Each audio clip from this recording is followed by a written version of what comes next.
رات کا آخری پہر تھا جب راشد چنگیز اپنے کمرے میں پہنچا۔ اس نے وکٹر کو کبھی جگایا نہیں تھا۔ صبح اسے رات کی روایات سنایا کرتا تھا، لیکن اس رات اس پر ہیجانی کیفیت طاری تھی۔ وہ بہت ہی خوش تھا۔ جو عورت اسے دل دے بیٹھی تھی وہ مسلمان تھی اور تجربہ کار جاسوس بھی۔ یہ خوشی کیا کم تھی کہ وہ بہت ہی خوبصورت عورت کے ساتھ تریپولی سے نکل رہا تھا۔ اس نے اسی وقت وکٹر کے کمرے میں جا کر اسے جگایا اور بتایا کہ یہ عورت تو اپنی جاسوس ہے۔ اس نے وکٹر کو اس عورت کی ساری کہانی سنا دی۔ تم نے اسے بتا دیا ہے کہ تم جاسوس ہو؟ وکٹر نے پوچھا۔ ہاں، چنگیز نے جواب دیا، مجھے بتا ہی دینا چاہیے تھا۔ میرے متعلق بھی بتایا ہے؟ نہیں، چنگیز نے جواب دیا، تمہارے متعلق کوئی بات نہیں ہوئی۔ وکٹر کو خاموش دیکھ کر اس نے کہا، تم سمجھ رہے ہو کہ میں نے غلطی کی ہے؟ میں اناڑی تو نہیں وکٹر؟ تم نے یہ بھی اچھا کیا ہے کہ میرا ذکر نہیں کیا، وکٹر نے کہا، اور تم یہ دعویٰ بھی نہ کرو کہ تم اناڑی نہیں ہو۔ کیا میں نے غلطی کی ہے؟ چنگیز نے پوچھا۔ ہو سکتا ہے تم نے بہت اچھا کیا ہو، وکٹر نے کہا۔ اگر یہ غلطی ہے تو یہ کوئی معمولی سی غلطی نہیں۔ تم شاید یہ بھول گئے تھے کہ صرف ایک جاسوس اپنی فوج کی فتح کا باعث بن سکتا ہے، اور شکست کا بھی۔ تم جانتے ہو کہ سلطان صلاح الدین ایوبی ان مکاریوں سے بے خبر ہے۔ اگر ہم پکڑے گئے اور یہ راز ہمارے ساتھ قید خانے میں چلا گیا یا جلاد کی نظر ہو گیا، سلطان ایوبی جو آج تک ہر میدان کا فاتح کہلاتا ہے، تاریخ میں شکست خوردہ کے خطاب سے بھی یاد کیا جائے گا۔ نہیں، چنگیز نے وثوق اور خود اعتمادی سے کہا، وہ مجھے دھوکہ نہیں دے گی۔ وہ مسلمان ہے، میں رات کو اسے ملنے جاؤں گا۔ وہ پورا راز اپنے ساتھ لا رہی ہے۔ اب ہمیں اپنے امام کے پاس جانے کی ضرورت نہیں۔ میں یہ راز خود قاہرہ لے جاؤں گا۔ میرے دل کی شہزادی میرے ساتھ ہوگی۔ ہاں، مجھے خیال آتا ہے کہ میری غیر حاضری سے یہاں کسی کو یہ شک نہ ہو کہ میں کوئی فوجی راز لے کر بھاگا ہوں۔ یہ عورت بھی میرے ساتھ لاپتہ ہوگی۔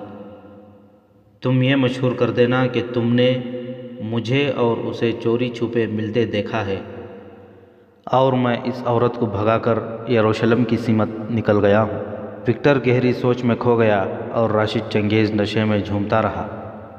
جس وقت چنگیز وکٹر کے کمرے میں داخل ہوا، اس وقت تھوڑی ہی دور افسروں کے رہائشی کمروں میں سے ایک میں یہ عورت داخل ہوئی جو چنگیز پر مر مٹی تھی۔ کمرے میں رہنے والا سویا ہوا تھا۔ اس عورت نے بے تکلفی سے اس کا ایک ٹخنا پکڑا اور زور سے جھٹکا دیا۔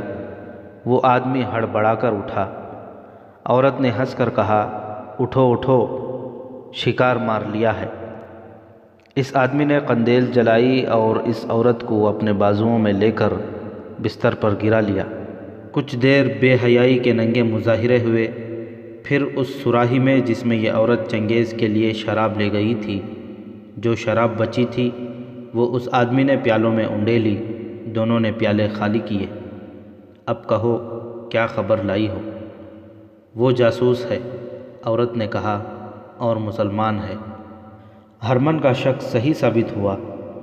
بالکل صحیح، عورت نے کہا۔ شراب کا اور میرا جادو کام کر گیا، ورنہ ہرمن جیسا ماہر سراغ رساں بھی اسے نہ پکڑ سکتا۔ اگر اس کی مصنوعی داڑھی میرے ہاتھ نہ آ جاتی تو شاید میں بھی ناکام رہتی۔ مجھے شک تو وہیں سے ہو گیا تھا جب اس نے پہلے روز شراب پینے سے انکار کر دیا تھا۔ میں جان گئی کہ یہ مسلمان ہے۔ میں نے اسے کہا کہ میں پاک محبت کے لیے ترس رہی ہوں، تو اس نے مجھے پاک محبت دی، ورنہ ہمارے لوگ عورت کو دیکھتے ہیں تو سب سے پہلے اس کے کپڑے اتارتے ہیں۔ محبت پاک ہو یا ناپاک، عورت کا جسم پہاڑوں کو ریزہ ریزہ کر دیتا ہے۔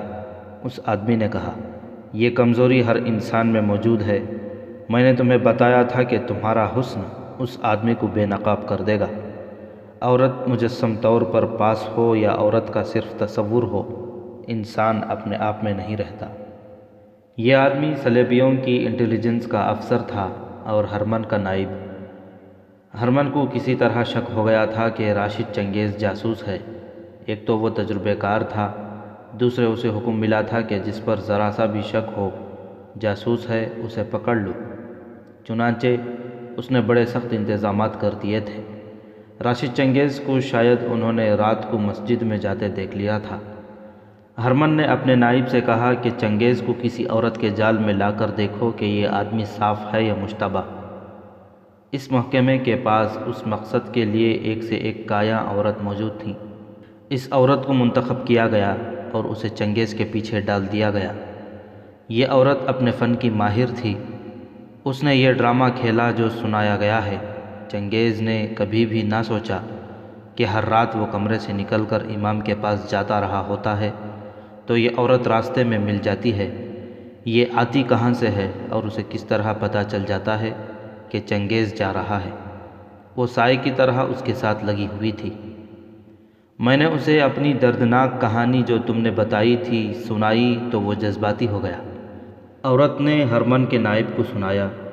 وہ فوراً قائل ہو گیا کہ میں مسلمان ہوں اور میں واقعی صلاح الدین ایوبی کے لیے جاسوسی کر رہی ہوں۔ مسلمان جذباتی قوم ہے، ہرمن کے نائب نے کہا، بلکہ یہ عجیب و غریب قوم ہے۔ مسلمان مذہب کے نام پر ایسی ایسی قربانیاں دے گزرتے ہیں جو کوئی اور قوم نہیں دے سکتی۔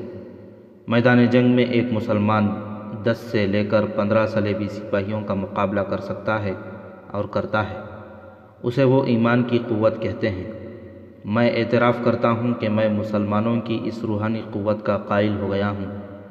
8 یا 10 چھاپا ماروں کا ہمارے عقب میں چلے جانا، شب خون مارنا، ہماری رسد کو نظر آتش کر کے غائب ہو جانا، گھیرے سے نکل جانا، نہ نکل سکیں تو اپنی لگائی ہوئی آگ میں زندہ جل جانا کوئی معمولی بہادری نہیں، اسے معقوف الفطرت کہا جا سکتا ہے۔ میں تو اسے معجزہ کہا کرتا ہوں۔ مسلمانوں کی اس قوت کو کمزور کرنے کے لیے ہمارے ان دانشوروں نے جو انسانی فطرت کی کمزور رگوں کو سمجھتے ہیں ایسے طریقے وضع کیے ہیں جن سے مسلمانوں کے مذہبی جنون کو ان کی کمزوری بنا دیا گیا ہے۔ یہودیوں نے اس سلسلے میں بہت کام کیا ہے۔ ہم نے یہ کامیابی چند ایک یہودیوں اور عیسائیوں کو مسلمانوں کے عالموں اور اماموں کے بحروپ میں بھیج کر حاصل کی ہے۔ مسلمان علاقوں کی کئی مسجدوں کے امام اصل میں یہودی اور عیسائی ہیں۔ انہوں نے قرآن اور حدیث کی ایسی تفسیریں مقبول عام کر دی ہیں جن میں مسلمان غلط عقائد کے پیروکار ہوتے جا رہے ہیں۔ انہیں اب مذہب کے نام پر اپنے بھائیوں کے خلاف لڑایا جا سکتا ہے اور ہم نے لڑا کر دکھا بھی دیا ہے۔ ہم نے مسلمانوں میں جنسی جنون بھی پیدا کر دیا ہے۔ اب جس مسلمان کے ہاں دولت اور اقتدار آتا ہے وہ سب سے پہلے حرم بناتا اور اسے حسین اور جوان لڑکیوں سے بھرتا ہے۔ یہ زن پرستی نیچے تک چلی گئی ہے۔ ہم نے کئی طریقوں سے مسلمانوں کے بیٹیوں میں تصور پرستی اور ذہنی عیاشی کا رجحان پیدا کر دیا ہے۔ اس کے علاوہ مسلمان جذباتی ہیں۔ تم نے دیکھ لیا ہے کہ اس مسلمان جاسوس کے جذبات کو تم نے چھیڑا تو وہ تمہارے جال میں پھنس گیا۔ جذباتیت بہت بڑی کمزوری ہے۔ ہرمن کہا کرتا ہے کہ مستقبل قریب میں یہ قوم تصوروں کی غلام ہو جائے گی اور حقیقت سے دور ہٹ جائے گی، پھر ہمیں جنگ و جدل کی ضرورت نہیں پڑے گی۔ مسلمان ذہنی طور پر ہمارے غلام ہو جائیں گے۔ وہ اپنی روایات کو ترک کر کے ہمارے تہذیب و تمدن کو اپنانے میں فخر محسوس کریں گے۔ مجھے نیند آ رہی ہے، عورت نے اکتا کر کہا۔ میں نے تمہیں ایک شکار دے دیا ہے، ابھی اسے گرفتار کر لو۔ نہیں، انٹیلیجنس کے اس نائب نے کہا، ابھی تمہارا کام ختم نہیں ہوا۔ اگر اسے گرفتار کرنا ہوتا تو اس کے ساتھ یہ ناٹک کھیلنے کی کیا ضرورت تھی؟ تمہیں اتنی زحمت نہ دی جاتی۔ ہم تو کسی کو بھی محض شک میں گرفتار کر سکتے ہیں، مگر اسے ابھی گرفتار نہیں کریں گے۔ اس سے اس کے ان تمام ساتھیوں کا سراغ لینا ہے جو تریپولی میں جاسوسی کر رہے ہیں۔ ان میں تباہ کار چھاپا مار بھی ہوں گے۔ ہو سکتا ہے اس سے دوسرے شہروں کے جاسوسوں کی بھی نشاندہی کرائی جا سکے۔ تم اسے پھر مل رہی ہو، اسے کہنا کہ تم نے تمام تر راز معلوم کر لیا ہے۔ اب چند ایک دوسرے جاسوسوں کی بھی ضرورت ہے۔ اسے یہ بھی کہنا کہ ایک جگہ صلیبیوں نے بے انداز آتش گیر مادہ اور قیمتی سامان جمع کر رکھا ہے جو حملے میں ساتھ جائے گا اسے تباہ کرنا ہے، اس لیے یہاں کے زمین دوز چھاپہ ماروں سے میری ملاقات کراؤ۔ میں سمجھ گئی ہوں، عورت نے کہا، لیکن یہ بھی امکان ہے کہ وہ اپنے ساتھیوں سے پردہ نہ اٹھائے۔ ہرمن کے نائب نے عورت کے بالوں پر، عریاں کندھوں پر اور اس کے سینے پر ہاتھ پھیر کر کہا، کیا تمہارے یہ ہتھیار بیکار ہو گئے ہیں؟ اس نے اپنا چہرہ بے نقاب کر دیا ہے، اس نے قلعے کا دروازہ کھول دیا ہے، تمہیں اب اندر جا کر کونے خدرے کی تلاشی لینی ہے، تم یہ کام بھی کر سکو گی، میں صبح ہرمن کو تفصیل سے بتا دوں گا کہ تم نے یہ کارنامہ کر دکھایا ہے۔ شام کے کھانے پر جب چنگیز اور وکٹر اپنی ڈیوٹی سر انجام دے رہے تھے، ہرمن آ گیا۔ اس نے چنگیز کے ساتھ دوستانہ انداز سے ہاتھ ملایا اور کہا، تمہیں معلوم ہے کہ ہماری افواج تاریخ کی سب سے بڑی مہم پر جا رہی ہیں، ہم تمہیں بھی ساتھ لے جا رہے ہیں، بہت دور کی سیر کرائیں گے، وکٹر بھی ساتھ ہوگا چونکہ 2-3 بادشاہ ہوں گے، اس لیے تم دونوں کا ساتھ جانا ضروری ہے۔ میں ضرور چلوں گا، چنگیز نے کہا۔ ہرمن کو رپورٹ مل چکی تھی کہ راشد چنگیز جاسوس ہے اور آج رات اس کے محکمے کی ایک جوان سال اور دلنشین عورت جس نے اسے بے نقاب کیا ہے، اس سے اس کے گروہ کے دیگر افراد کے نام اور پتے بھی حاصل کر لے گی۔ ہرمن نے اس عورت کو نئی ہدایات دی تھیں اور اپنے نائب سے کہا تھا کہ چنگیز کے گروہ کا انکشاف ہونے تک یہ عورت اسے اکیلے ملتی رہے اور اتنی ہوشیار رہے کہ چنگیز کو شک نہ ہو۔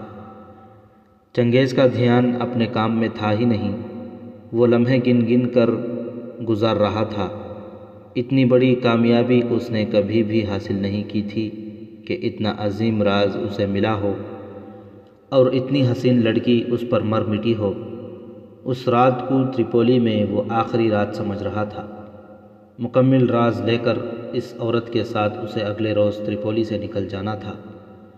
وہ آخر فارغ ہو گیا اور اپنے کمرے میں گیا۔ وکٹر بھی اس کے ساتھ تھا۔ اس نے کپڑے بدلے، مصنوعی داڑھی نہ لی، خنجر چوغے کے اندر چھپا لیا۔ میں تمہیں آخری بار کہہ رہا ہوں کہ اس عورت اور شراب کے نشے سے آزاد ہو کر اور دماغ کو ذرا حاضر رکھ کر بات کرنا، وکٹر نے اسے کہا۔ مجھے خطرہ محسوس ہو رہا ہے کہ تم اس عورت کی پوری چھان بین کیے بغیر اسے اپنے سارے راز دے دو گے۔ سنو وکٹر، چنگیز نے عجیب سے لہجے میں کہا، میں اس عورت کے خلاف کوئی بات نہیں سنوں گا۔ میں نے اس کے ساتھ بڑی لمبی ملاقاتیں کی ہیں، اس کی پوری کہانی سنی ہے۔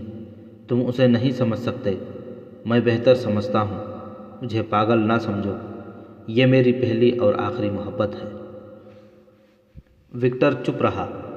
اس نے چنگیز کے لہجے سے جان لیا تھا کہ وہ اپنے آپ میں نہیں۔ اسے یہ احساس تو تھا کہ چنگیز کی شکل و صورت اور قد بد میں اتنی کشش ہے کہ اس عورت سے کہیں زیادہ خوبصورت اونچے طبقے کی عورتیں بھی اسے نظر بھر کر دیکھتی ہیں، لیکن اس عورت کے متعلق اسے وہم سا ہو چلا تھا کہ چنگیز کو دھوکہ دے رہی ہے، اور اگر وہ دھوکہ نہیں دے رہی تو چنگیز اسے اپنی اصلیت بتا کر اپنے آپ کو خطرے میں ڈال رہا ہے۔ اگر یہ عورت مسلمان جاسوس ہی ہے تو اس پر بھروسہ نہیں کیا جا سکتا کیونکہ اسے سرکاری طور پر نہیں بھیجا گیا تھا۔ وکٹر کو اطمینان محسوس نہیں ہو رہا تھا۔ چنگیز چلا گیا، وکٹر گہری سوچ میں کھو گیا۔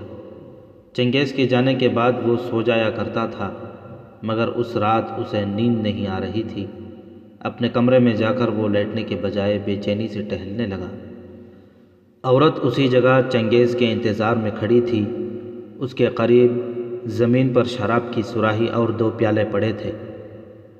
اندھیرے میں چنگیز کو سائے کی طرح آتا دیکھ کر وہ دوڑ پڑی اور اس کے ساتھ لپٹ گئی جیسے بچہ ماں کے ساتھ لپٹ جاتا ہے۔ اس نے ایسے والہانہ پن اور خود سپردگی کا مظاہرہ کیا جس نے چنگیز کی عقل پر خمار طاری کر دیا اور اس کے جذبات بیدار ہو گئے۔ اس کایاں عورت نے اپنے حسن و جوانی کے وہ سارے ہتھیار استعمال کیے جن پر ہرمن کے نائب نے ہاتھ پھیر کر کہا تھا کہ تمہارے یہ ہتھیار بیکار تو نہیں ہو گئے، تم مجھے دھوکہ تو نہیں دے رہے، اس نے چنگیز سے رندھی ہوئی آواز میں پوچھا، تمہاری محبت نے مجھے ایسا بے بس اور مجبور کر دیا ہے کہ میں نے اپنا اتنا نازک راز تمہیں دے دیا ہے۔ عورت اس کی کمر کے گرد ایک بازو لپیٹے اسے وہاں لے گئی جہاں صراحی اور پیالے رکھے تھے، اسے وہاں بٹھایا اور پیالوں میں شراب ڈال کر بولی، فتح کی خوشی میں ایک جام۔ چنگیز اس قدر مسرور تھا کہ اس نے فوراً پیالہ لے لیا اور پی گیا۔ عورت نے اس کے پیالے میں اور شراب ڈال دی، چنگیز نے وہ بھی پی لی۔ ان سے 8-10 قدم دور ایک درخت تھا، کوئی پیچھے سے رینگتا ہوا آیا اور اس درخت کے تنے کی اوٹ میں بیٹھ گیا۔ رات خاموش تھی، درخت کی اوٹ میں بیٹھے ہوئے آدمی کو چنگیز اور عورت کی سرگوشیاں بھی سنائی دے رہی تھی، مگر وہ سرگوشیوں میں نہیں، ذرا اونچی آواز میں باتیں کر رہے تھے۔ اب بتاؤ کیا خبر لائی ہو؟ چنگیز نے عورت سے پوچھا۔ ایسی خبر لائی ہوں جو سلطان ایوبی نے کبھی خواب میں نہیں سنی ہوگی، عورت نے کہا۔ میں سلیبیوں کی موت کا پروانہ لائی ہوں۔ اس نے چنگیز کو سلیبیوں کا پلان اور پیش قدمی کا راستہ بتا دیا اور یہ بھی بتایا کہ وہ کہاں حملہ کریں گے۔ اس نے صلیبی فوج کی رسد کا راستہ بھی بتایا اور یہ بھی کہ کوچ کب ہوگی۔ ہمیں یہاں سے جلدی نکل جانا چاہیے، چنگیز نے کہا۔ کل رات نکل چلیں؟ نہیں، عورت نے کہا۔ ہمیں جس راز کی ضرورت تھی وہ مل گیا ہے، لیکن میرے دل میں انتقام کی جو آگ بھڑک رہی ہے میں اسے سرد کر کے جاؤں گی۔ صلیبیوں نے اپنی فوج کے لیے بے انداز رسد جمع کر لی ہے، خیموں اور ہتھیاروں کا کوئی حساب نہیں، آتش گیر سیال کے مٹکے بھی ہیں، اناج کے انبار ہیں، یہ ذخیرہ دور دور تک پھیلا ہوا ہے، اسے تباہ کرنا کوئی مشکل نہیں۔ پہرے کا اتنا ہی انتظام ہے کہ 7-8 سپاہی رات کو گشت کرتے ہیں۔ مجھے معلوم ہے کہ صلیبیوں نے یہ ذخیرہ 3-4 مہینوں میں جمع کیا ہے، اگر ہم نے اسے نظر آتش کر دیا تو ان کا حملہ 3-4 مہینوں کے لیے رک جائے گا۔ اس عرصے میں سلطان صلاح الدین ایوبی اپنی تیاریاں مکمل کر لے گا۔ تم ہرمن کو جانتے ہو، میں نے اس کے دل سے بھی راز نکال لیے ہیں۔ اس نے بتایا ہے کہ سلطان ایوبی نئی بھرتی کر رہا ہے اور اس کی پہلی فوج اپنے ہی بھائیوں کے خلاف لڑ کر اتنا جانی نقصان اٹھا چکی ہے کہ لڑنے کے قابل نہیں رہی۔ یہ بدبخت صلیبی سلطان ایوبی کی اس کمزوری سے فائدہ اٹھانا چاہتے ہیں۔ اس وقت ضرورت یہ ہے کہ صلیبیوں کا کوچ التوا میں ڈالا جائے۔ اس کا واحد ذریعہ یہ ہے کہ ان کی رسد جلا دی جائے۔ ان کے جو ہزاروں گھوڑے ہیں انہیں ہلاک کرنے کا انتظام بھی ہو سکتا ہے۔ رسد کو آگ کون لگائے گا؟ چنگیز نے پوچھا۔ یہ تمہیں معلوم ہوگا کہ یہاں تمہارے کتنے آدمی موجود ہیں، عورت نے کہا۔ ان میں چھاپہ مار بھی ہوں گے، یہ کام ان کے سپرد کیا جائے۔ یہاں تمہارے کتنے چھاپہ مار موجود ہیں؟ سلطان ایوبی نے حکم دے رکھا ہے کہ دشمن کے مقبوضہ علاقوں میں تباہ کاری نہ کی جائے، کیونکہ چھاپہ مار تو تباہ کاری کے بعد ادھر ادھر ہو جاتے ہیں، سزا بے گناہ مسلمان باشندوں کو ملتی ہے، چنگیز نے کہا۔ صلیبی ان کے گھروں میں گھس کر ان کی مستورات کو بھی پریشان کرتے ہیں، اس لیے ہم نے چھاپہ ماروں کو واپس بھیج دیا تھا۔ یہاں جاسوس ہیں، وہ تخریب کاری بھی کر سکتے ہیں، وہ یہاں کے چند ایک جوانوں کو تیار کر سکتے ہیں، انہیں کسی جگہ اکٹھا کرنے کا انتظام ہو سکتا ہے، عورت نے پوچھا، اور چنگیز کے پیالے میں شراب ڈال کر اپنے ہاتھوں پیالہ اس کے منہ کے ساتھ لگا دیا۔ ہم نے ایک مسجد کو خفیہ اڈہ بنا رکھا ہے، چنگیز نے شراب کا پیالہ پی کر کہا۔ اس نے مسجد کا محل وقوع بتا دیا اور کہا، اس مسجد کا امام ہماری جماعت کا امیر ہے، بہت قابل اور دلیر انسان ہے، میں آج رات ہی اسے بتا دوں گا، وہ کل ان جوانوں کو مسجد میں اکٹھا کر لے گا، وہ سب نماز پڑھنے کے بہانے آئیں گے۔ صرف ایک قابل اور دلیر آدمی سے کام نہیں چلے گا، عورت نے کہا، امام کے ساتھ تم ہوگے اور 3-4 اور ذہین آدمیوں کا ہونا ضروری ہے تاکہ اس تباہ کاری کا منصوبہ دانشمندی سے بنے۔ یہ ذخیرہ اس وقت تباہ کیا جائے گا جب ہم دونوں یہاں سے نکل جائیں گے، ورنہ شہر کی ناکہ بندی ہو جائے گی۔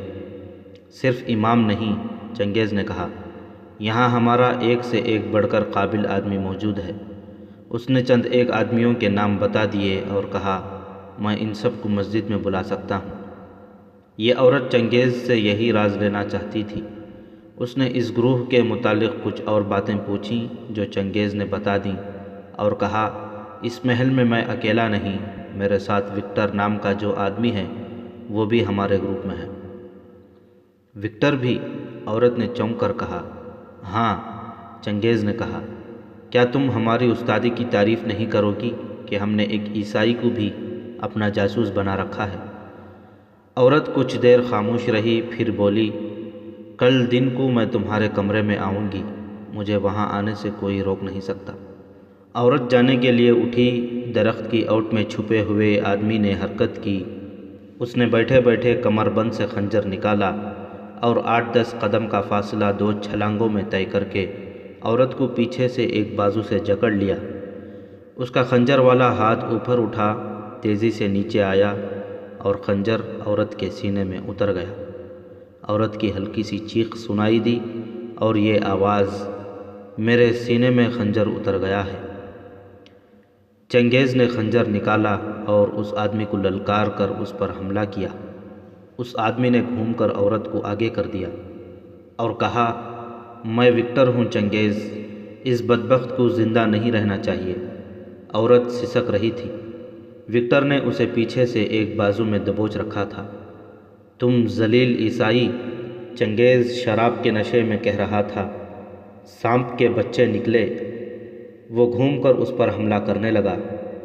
وکٹر نے عورت کو آگے کر دیا اور اسے ڈھال بنا کر بولا، ہوش میں آؤ چنگیز، تم نے اسے سب کچھ بتا کر سارا کھیل برباد کر دیا ہے۔ اگر یہ زندہ رہی تو کل ہم سب گرفتار ہو جائیں گے۔ چنگیز بھپرے ہوئے چیتے کی طرح اس کے ارد گرد گھوم اور پھنکار رہا تھا۔ لڑکی ابھی ہوش میں تھی، کراہتے ہوئے بولی، چنگیز، میرے خون کا انتقام تمہارے سر ہے۔ عیسائی ہمارے دوست نہیں ہو سکتے۔ میں اب زندہ نہیں رہوں گی، یہ ہمارا نہیں، صلیبیوں کا جاسوس ہے۔ چنگیز نے جست لگا کر وکٹر پر حملہ کیا۔ وکٹر نے بار بار اسے کہا کہ وہ دھوکے میں آ گیا ہے اور اس عورت کو قتل کر کے لاش دور پھینک آئیں گے، مگر چنگیز اب جاسوس نہیں، وہ مرد بن چکا تھا جس کی محبوبہ کو ایک اور مرد نے پکڑ رکھا تھا اور اس کے سینے میں خنجر بھی اتار چکا تھا۔ اس نے سامنے سے عورت کو اتنی زور سے دھکا دیا کہ وکٹر پیچھے کو گرا اور عورت اس کے اوپر گری۔ چنگیز نے وکٹر پر خنجر کا وار کیا۔ وہ ہوشیار اور پھرتیلا تھا، ایک طرف ہو گیا اور اٹھا۔ چنگیز نے اس پر ایک اور وار کیا، خنجر اس کے کندھے میں لگا۔ وکٹر نے سنبھل کر جوابی حملہ کیا۔ چنگیز کا بھی زندہ رہنا خطرناک تھا۔ وکٹر کا خنجر چنگیز کے پیٹ میں لگا۔ چنگیز نے خنجر کھا کر وار کیا جو وکٹر کے بازو کو چیر گیا۔ اس نے وکٹر کے سینے میں خنجر مارا۔ چنگیز شراب کے نشے میں پاؤں پر کھڑا رہنے کے قابل نہیں تھا۔ وکٹر نے ایک اور وار اس کے سینے پر ہی کیا اور چنگیز گر پڑا۔ اس نے عورت کے دل پر ہاتھ رکھا۔ دل خاموش تھا، وہ مر چکی تھی۔ چنگیز بھی آخری سانس لے رہا تھا، وہ ہوش میں نہیں تھا۔ وکٹر کے کندھے اور بازو سے خون بہہ رہا تھا۔ اس نے عورت کے کپڑے پھاڑے اور بازو پر باندھ لیے۔ کندھے کے زخم میں کپڑا ٹھونس دیا تاکہ خون بند ہو جائے۔ وہ چل پڑا۔ اس نے رفتار تیز کر لی۔ زخموں پر کپڑا باندھ لینے کے باوجود خون نہ رکا۔ اس نے پرواہ نہ کی اور چلتا گیا۔ وہ ایک گلی میں داخل ہوا اور 2 موڑ ایک موڑ مڑ کر وہ ایک فراخ گلی میں چلا گیا۔ تریپولی پر گہری نیند طاری تھی۔ گلیاں سنسان تھیں۔ تمام گھروں کے دروازے بند تھے۔ صرف ایک دروازہ کھلا ہوا تھا، وہ خدا کے گھر کا دروازہ تھا۔ یہ مسجد تھی۔ وہ اس مسجد میں پہلی بار آیا تھا۔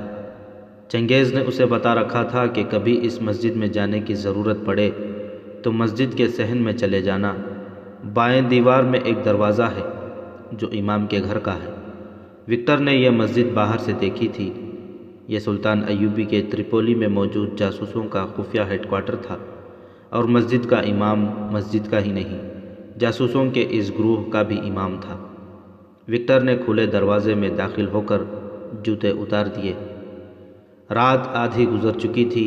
امام گہری نیند سویا ہوا تھا۔ دروازے کی دستک نے اسے جگایا۔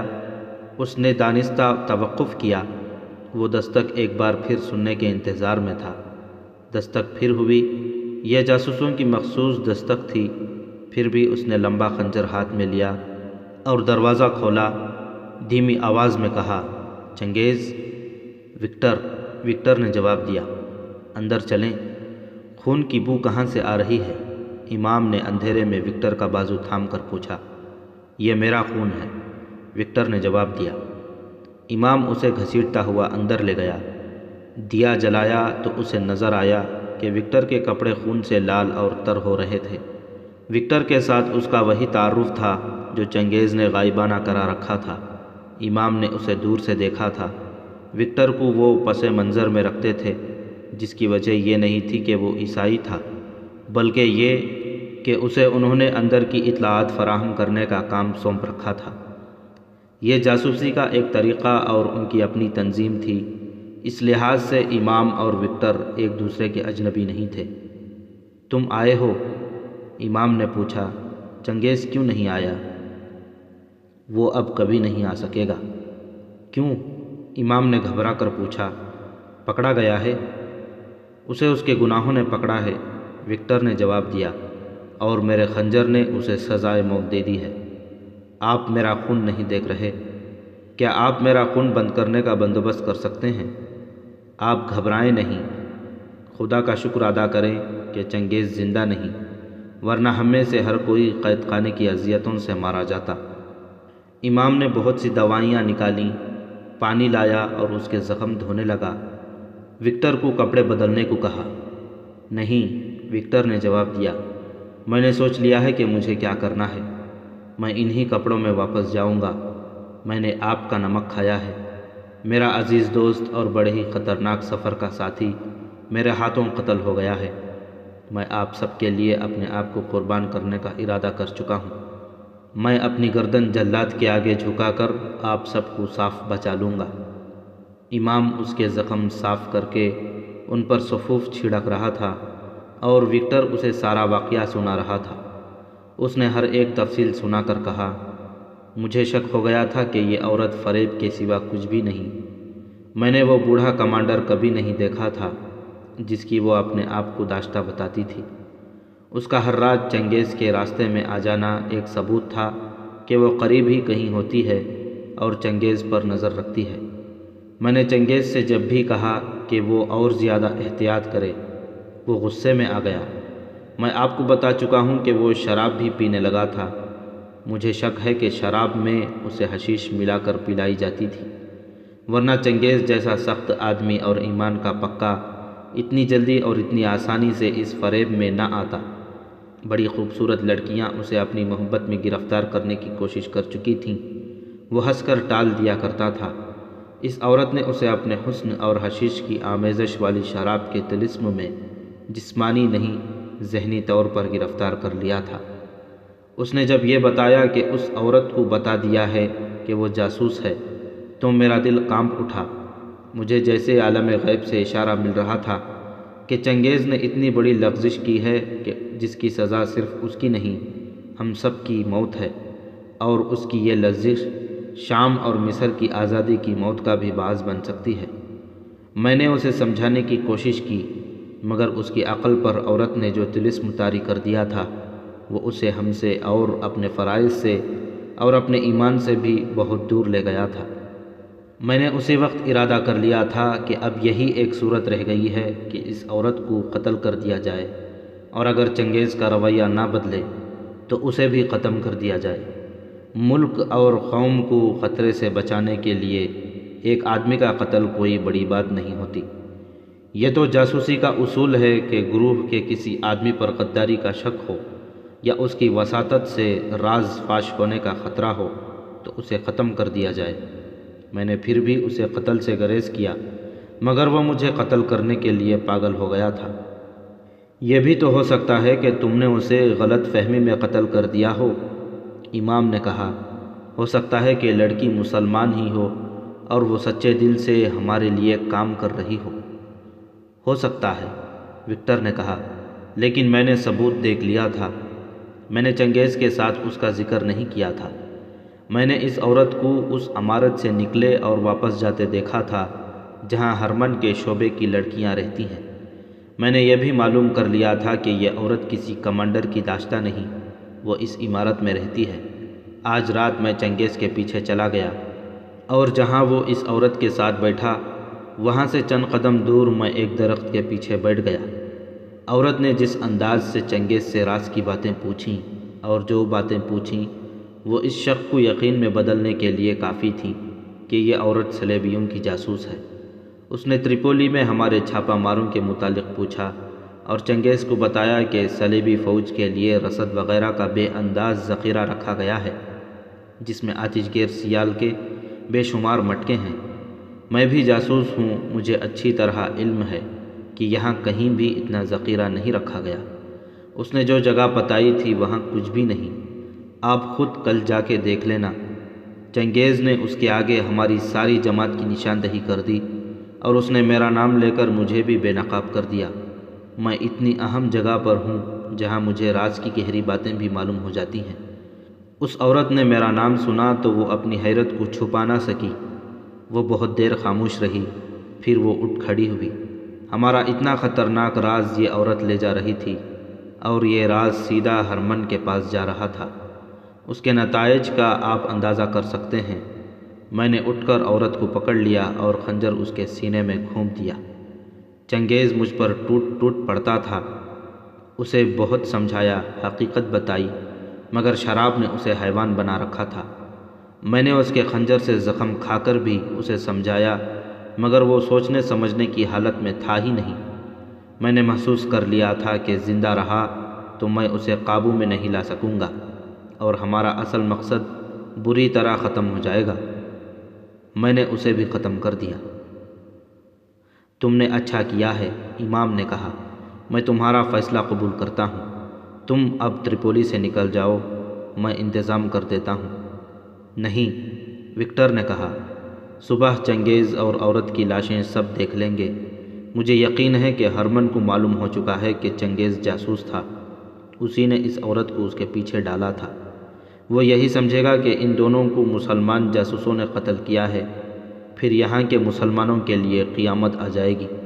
پہلے ہی احکام مل چکے ہیں کہ کسی پر جاسوسی کا شک ہو تو اسے قید یا قتل کر دیا جائے۔ اب تو یوں سمجھو کہ یہاں کے ہر مسلمان گھرانے پر ہرمن نے ایک ایک جاسوس مقرر کر دیا ہے۔ یہ لوگ مسلمانوں کو ظلم و تشدد کا نشانہ بنانے کے بہانے ڈھونڈ رہے ہیں۔ میں واپس اپنی جگہ جا رہا ہوں۔ میں یہ قتل اپنے ذمے لوں گا اور وجہ یہ بتاؤں گا کہ میں اور چنگیز رقیب تھے۔ ہم تم سے اتنی قربانی نہیں لیں گے، امام نے کہا۔ میں تمہارے ساتھ ایک آدمی کو بھیجوں گا جو تمہیں قاہرہ چھوڑ آئے گا۔ میں اپنی جان کی قربانی دینا چاہتا ہوں، وکٹر نے کہا۔ مجھے وہ وقت یاد ہے جب میرے شہر میں صلیبی فوج کے 2 افسروں نے میری بہن پر ہاتھ ڈالا تھا۔ انہوں نے اپنے سپاہیوں کو حکم دیا تھا کہ میری بہن کو اٹھا کر لے چلیں۔ کوئی عیسائی میری مدد کو نہیں آیا تھا۔ 3 مسلمان جوانوں نے ان سپاہیوں کا مقابلہ کیا تھا، تینوں زخمی ہو گئے تھے، لیکن انہوں نے میری بہن کو بچا لیا تھا۔ وہ تو بالائی افسر اچھا تھا جس نے میری شکایت سن لی تھی، ورنہ میری بہن بھی نہ رہتی اور تینوں مسلمانوں کو بھی قتل کرا دیا جاتا۔ اسی واقعے نے مجھے مسلمانوں کا جاسوس بنایا تھا۔ میں آپ کی قوم کو اس احسان کا صلہ دینا چاہتا ہوں۔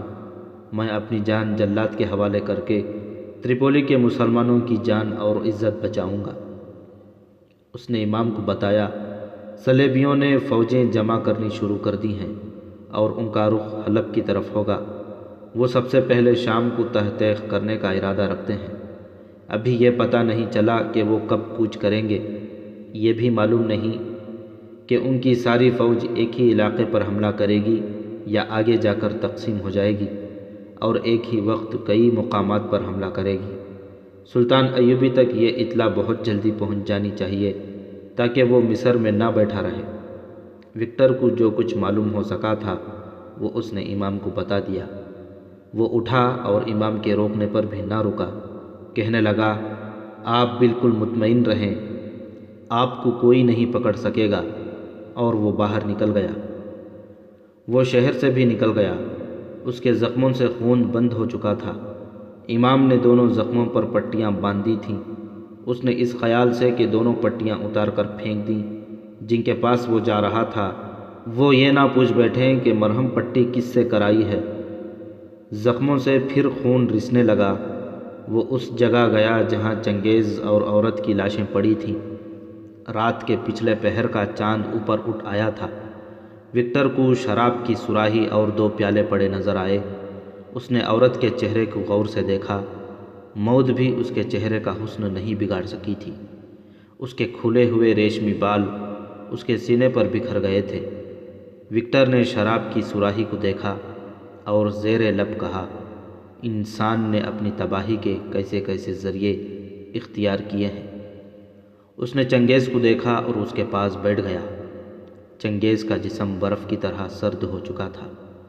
وکٹر نے اس کا ہاتھ اپنے ہاتھ میں لے کر کہا، تم اچھی طرح جانتے تھے کہ عورت مرد کی کتنی بڑی کمزوری ہے، اور شراب نے بادشاہوں کے تختے الٹ دیے ہیں۔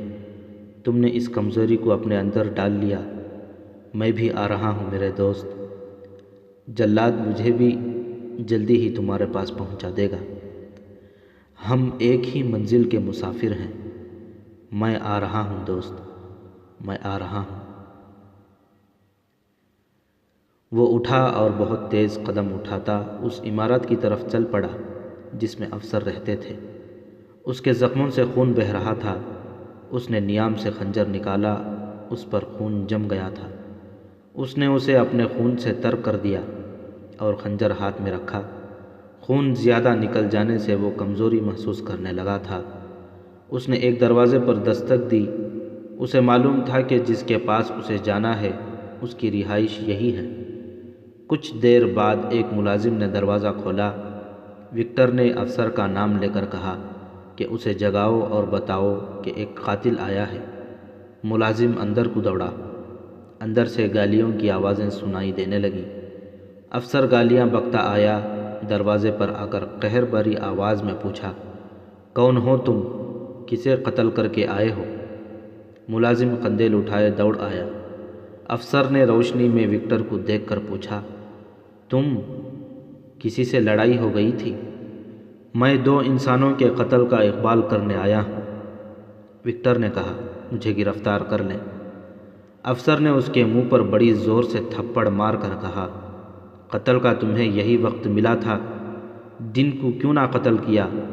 میں تمہارے باپ کا نوکر ہوں جو اس وقت تمہیں گرفتار کروں گا؟ اتنی گہری نیند سے مجھے جگا دیا ہے۔ اس نے اپنے ملازم سے کہا، اوئے لے جاؤ اسے قید خانے میں بند کر دو۔ ملازم وکٹر کو بازو سے پکڑ کر چل پڑا تو افسر نے گرج کر کہا، اوئے رک جاؤ جنگلی کہیں کے، تم نے یہ بھی نہیں سوچا کہ یہ راستے میں تمہیں قتل بھی کر دے گا؟ اندر لاؤ اسے۔ اس نے کیا کیا ہے؟ میں نے ایک آدمی اور ایک عورت کا قتل کیا ہے جناب، وکٹر بلند آواز سے بولا۔ قتل کیا ہے؟ افسر نے حیرت اور گھبراہٹ سے پوچھا، قتل کیا ہے؟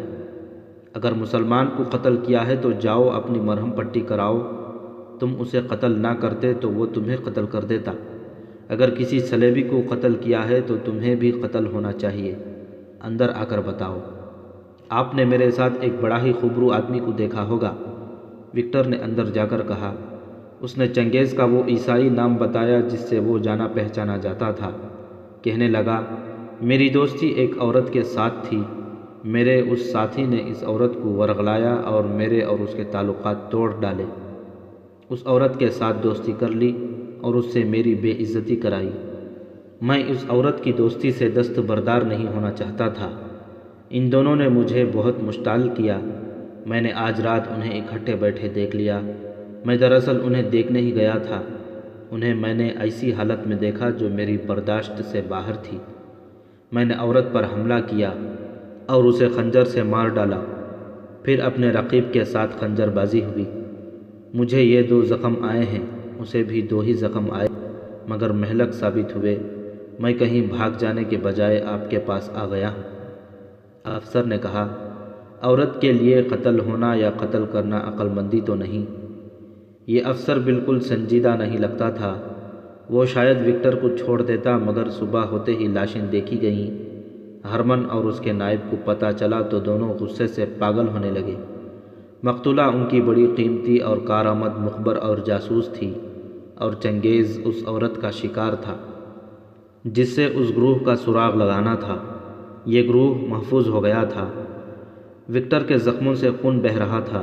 کسی نے اس کی مرہم پٹی کی بھی نہ سوچی۔ ہرمن نے اسے پیٹنا شروع کر دیا، جس سے وکٹر بے ہوش ہو گیا۔ اس کے بعد وہ کبھی بھی ہوش میں نہ آیا۔ دوسرے دن بے ہوشی کی حالت میں ہی اسے جلاد کے حوالے کر دیا گیا۔ جلاد کے کلہاڑے نے ایک ہی وار سے اس کا سر تن سے جدا کر دیا۔ اس کے سر اور دھڑ کو جب ایک گڑھے میں پھینکا جا رہا تھا، اس وقت امام کا روانہ کیا ہوا ایک جاسوس تریپولی سے دور نکل گیا تھا۔ اسے اونٹ پر بھیجا گیا تھا، کیونکہ قاہرہ تک کا سفر بڑا ہی لمبا اور بڑا ہی کٹھن تھا، جسے صرف اونٹ برداشت کر سکتا تھا۔ 572 ہجری 1177 عیسوی کے اوائل کا ایک مہینہ تھا۔ قاہرہ کے فوجی علاقے میں غیر معمولی رونق اور چہل پہل تھی۔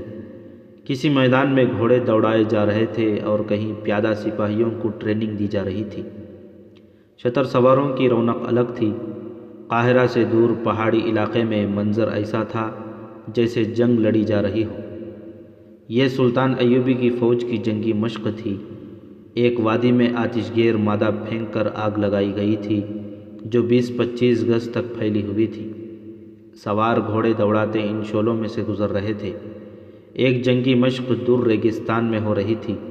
کسی سپاہی کو پانی اپنے ساتھ رکھنے کی اجازت نہیں تھی۔ یہ بڑی ہی سخت ٹریننگ تھی جو نئی رنگروٹوں کو دی جا رہی تھی۔ بھرتی ابھی جاری تھی۔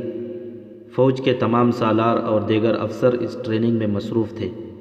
سلطان ایوبی سلطنت کے دوسرے مسائل اور امور کی طرف رات کو توجہ دیتا تھا۔ اس کا دن ٹریننگ کی نگرانی کرتے اور سالاروں کو ہدایت دیتے گزرتا تھا۔ اس نے سب سے کہہ دیا تھا کہ اگر صلیبیوں نے شام پر فوج کشی نہ کی تو اس کا مطلب یہ ہوگا کہ انہوں نے لڑائی سے توبہ کر لی ہے یا ان کی عقل جواب دے گئی ہے، مگر ان دونوں میں سے ایک بھی بات صحیح نہیں۔ وہ ضرور آئیں گے۔ اس وقت تک کسی نہ کسی مقبوضہ علاقے سے اپنے کسی آدمی کو آنا چاہیے تھا۔ سلطان ایوبی نے اپنے پاس کھڑے ایک سالار سے کہا۔ وہ ایک چٹان پر کھڑا جنگی مشق دیکھ رہا تھا۔ اس نے کہا، صلیبی آئیں گے ضرور۔ یہ مجھے کوئی جاسوس ہی بتا سکتا ہے کہ وہ کدھر سے آئیں گے، کہاں آئیں گے اور ان کی نفری کتنی ہوگی۔ وہ چٹان سے اتر کر کسی اور طرف جانے لگا تو اسے دور سے گرد اڑتی نظر آئی، جو 1 یا 2 گھوڑوں کی تھی۔ سلطان رک گیا۔ گرد قریب آئی تو اس میں سے 2 گھوڑے برآمد ہوئے۔ ایک پر علی بن سفیان سوار تھا اور دوسرے کو سلطان پہچان نہ سکا۔ وہ تریپولی سے امام کا بھیجا ہوا جاسوس تھا۔ وہ وہاں سے اونٹ پر روانہ ہوا تھا۔ بہت دنوں بعد قاہرہ پہنچا تھا۔ علی بن سفیان نے اس سے رپورٹ لی اور اسے گھوڑا دے کر ساتھ لے آیا تاکہ یہ رپورٹ سلطان ایوبی کو فوراً دے دی جائے۔ جاسوس نے سلطان ایوبی کو بتایا، صلیبی ایک برق رفتار اور طوفانی حملے کے لیے تیاریاں کر رہے ہیں۔ فوجوں کا اجتماع شروع ہو گیا ہے۔ سب سے زیادہ فوج ہونین کے شاہ رینالڈ کی ہے۔ وہ اس طوفانی یلغار کی قیادت کرنا چاہتا ہے۔ وہی رینالڈ جسے نور الدین زنگی نے گرفتار کر کے قید میں ڈالا تھا۔ سلطان ایوبی نے کہا۔ اسے وہ اپنی شرائط پر رہا کرنا چاہتے تھے، مگر زنگی کی بے وقت موت رینالڈ کی رہائش کا باعث بنی۔ اقتدار اور زر و جواہرات کے لالچ امراء نے نور الدین زنگی کے کمسن بیٹے کو کٹ پتلی بنایا اور رینالڈ کو رہا کر دیا۔ آج وہ رینالڈ اسلام کا خاتمہ کرنے آ رہا ہے۔ ہاں، تم آگے سناؤ۔ انہیں یلغار کرنی چاہیے تھی، اور کون ہوگا؟ تریپولی کا ریمانڈ ہوگا۔ زیادہ تر افواج کا اجتماع وہیں ہو رہا ہے اور حملے کی تفصیلات وہیں طے ہو رہی ہیں۔ تیسرا بالڈوین ہوگا۔ اس کی فوج بھی کم نہیں۔ یہ معلوم نہیں کیا جا سکا کہ صلیبی فوج کب کوچ کرے گی۔ حملہ شام پر ہوگا۔ حلب، ہرن اور حمات کے نام سنے گئے ہیں۔ کوچ جلدی ہوگا۔ علی بن سفیان۔ سلطان ایوبی نے کہا، مجھے تریپولی سے آخری اطلاعات کا انتظار رہے گا۔ ان اطلاعات کا انتظار نہ کریں جن کی آپ توقع لگائے بیٹھے ہیں۔ علی بن سفیان کے بجائے جاسوس نے جواب دیا، صلیبیوں کے عسکری ایوان میں ہمارے 2 آدمی تھے، دونوں مارے گئے ہیں۔ اس نے راشد چنگیز اور وکٹر کا واقعہ سنا دیا۔ سلطان ایوبی کی آنکھیں لال ہو گئیں۔ جاسوس نے کہا، رینالٹ نے دعویٰ کیا ہے کہ اس کی فوج میں 250 نائٹ ہوں گے۔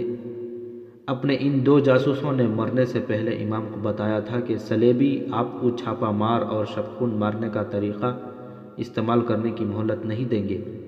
انہوں نے کچھ ایسی چالیں سوچ لی ہیں جن سے وہ آپ کو مجبور کر دیں گے کہ آپ پوری فوج کو سامنے لا کر لڑیں گے۔ انہیں آپ کی اس کمزوری کا علم ہے کہ آپ کے پاس فوج کی کمی ہے، اسی کے پیش نظر وہ بہت زیادہ فوج لا رہے ہیں تاکہ آپ گھوم پھر کر نہ لڑ سکیں۔ جاسوس کی اس اطلاع ملنے پر سلطان صلاح الدین ایوبی باہر کم نظر آنے لگا۔ وہ کمرے میں بند رہنے لگا، کاغذ پر ممکنہ میدان جنگ کا نقشہ بنا کر اس پر پیش قدمی اور دیگر چالوں کی لکیریں کھینچتا رہتا۔ کبھی اچانک اپنے سالاروں کو بلا کر ان کے ساتھ بحث میں الجھ جاتا اور انہیں موقع دیتا کہ یہ بھی رائے دیں اور چالیں سوچیں۔ ان سالاروں میں ایک عیسیٰ اہلکاری تھا جو ایک قابل سالار ہونے کے علاوہ عالم اور قانون دان بھی تھا۔